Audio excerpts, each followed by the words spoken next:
Hello বন্ধুরা, কেমন আছো সবাই? তো দেখো, আমি সকালে কাজে বসে পড়েছি। এখন একটা ব্লাউজের হাতা লাগাচ্ছি। তো কালকে তো অনেক প্রতীক্ষার অবসান ঘটেছে। যাই হোক, কয়েকদিন থেকে মেঘলা মেঘলা ওয়েদার ছিল। তো কালকে ফাইনালি বৃষ্টি হয়েছে। তো তোমাদের ওইদিকে হয়েছে কি জানিও। ভাবছি যে সকালে দোকান যাব না, কারণ কাজ তো সেই একই করব। এই কাজটা নিজেই আমাকে দোকানে করতে হবে। আর এখন যেহেতু দোকানে অল্টার করছি না, এখন নতুন কাজই করছি, তার জন্য নতুন কাজটা কি হয়, এখানে সকালে আমি বেশি টাইম দিতে পারবো। যাওয়া আসার একটা ধরো টাইম লাগে, তার পারপাসে ধরো আবার রেডি হতে বা যাই হোক বাইরে বের হলে একটা এক্সট্রা টাইম লাগবে। তো এক্সট্রা টাইমটা সেখানে আমি কাজে দিতে পারবো ধরো।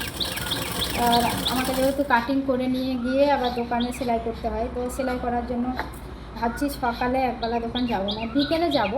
আর সকালে আমার যেহেতু প্রচুর কাজ থাকে, বাড়ির কাজ, রান্না বান্না, এটা সেটা সংসারের কাজও থাকে, প্লাস সেলাইয়ের কাজ থাকে। তা সকালে বাড়িতে সেলাই করে বিকেলবেলায় তখন ফ্রি হয়ে যাব। এবার বিকেলে দোকান যাওয়ার পরে তো ধরো আর বাড়ি আসতে হবে না, এই যে রান্না করার জন্য আবার 1 ঘন্টা 2 ঘন্টা পরে বাড়ি আসতে হয়, সেটা হবে না। ডাইরেক্ট 4টের দিকে দোকান চলে যাব, আবার রাত 8টা 9টা 10টা তখন কাজ করে আসা হবে। তো দেখো, বর্মশাই দোকান গিয়েছে।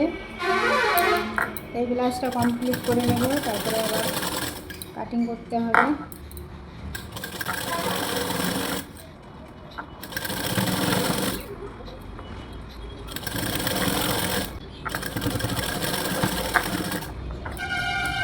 তো দেখো, আমার হাতে লাগানো হয়ে গেল।